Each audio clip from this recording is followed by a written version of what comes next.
We haven't recorded in about a month, so I thought we'd come back to it. And it was kind of interesting because apparently the Reds figured it out for a month. For the month of May, it was a great month for the Reds. They had a winning month for, I think Jake said in a group message, he said this month of May was only the 13th winning month the Reds have had since 2013. And he said the stat is even worse. It's actually only their 11th winning month. They've had 34 losing months. So, yeah, that's not great. I saw in a few games in between Senzel got hurt or something, but really, they've had a pretty good few months. few months.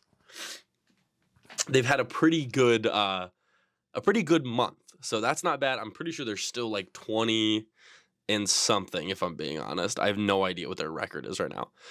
I'm trying to look as I talk. But yeah, at this point, again, we're not expecting much from the Reds as of right now. Yeah, they're 23, and it's funny because now that I've recorded, they've lost a few games in a row right now to the Diamondbacks, I believe, but they are 23 and 40. So yeah, that's gross. I remember I saw a TikTok of somebody saying that the Reds are going to make a push at the wild card, and I was trying not to laugh very hard, but it is what it is. Hunter Green won Player of the Month, so that was pretty cool.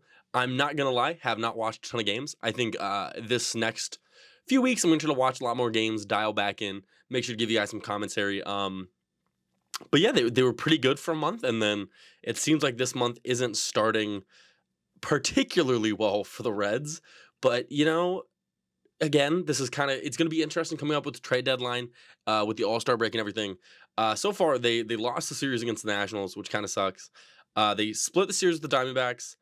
The first series that they played, I actually won this series that I'm talking about right now, so I'm kind of an idiot. But they split the first series with the Diamondbacks this month.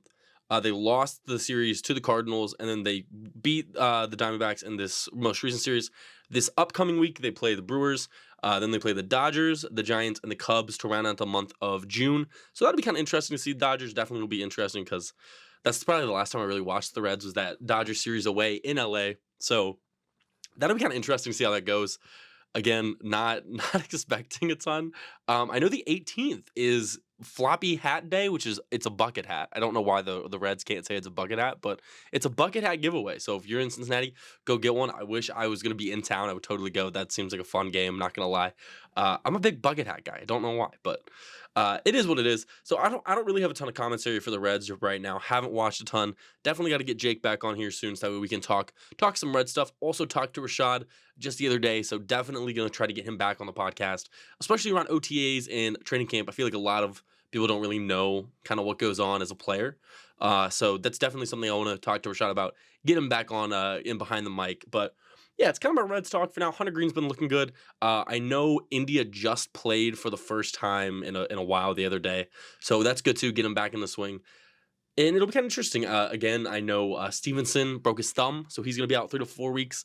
I guess we could talk about him for a little bit. I think it's going to be interesting how the Reds handle him moving forward. I really don't know if I want him playing catcher. I think he is a really good catcher. I think he's elite. But the issue is he gets really hurt.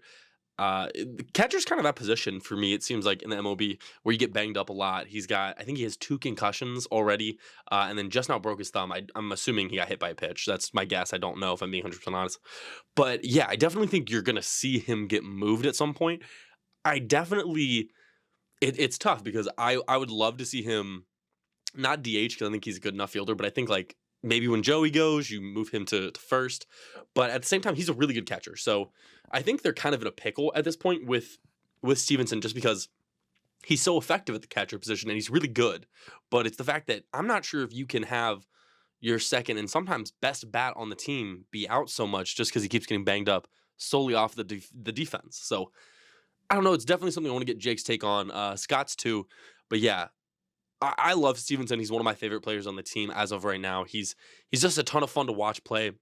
Seems like a really cool guy, and when he's on the field, he's a difference maker. And it's just the fact that he's been so banged up this year that he really hasn't. I mean, it's kind of been the name of the game for the Reds. We've been super banged up this year, and then just also they've just been losing a lot. So it'll be interesting to see. I think the Reds actually right now, I think they're kind of on track to be 500 maybe or better. I think right now there are 3 or 4 games under 500 for the month. That's asking a lot to win 3. They'd have to win all these series by like a game or 2.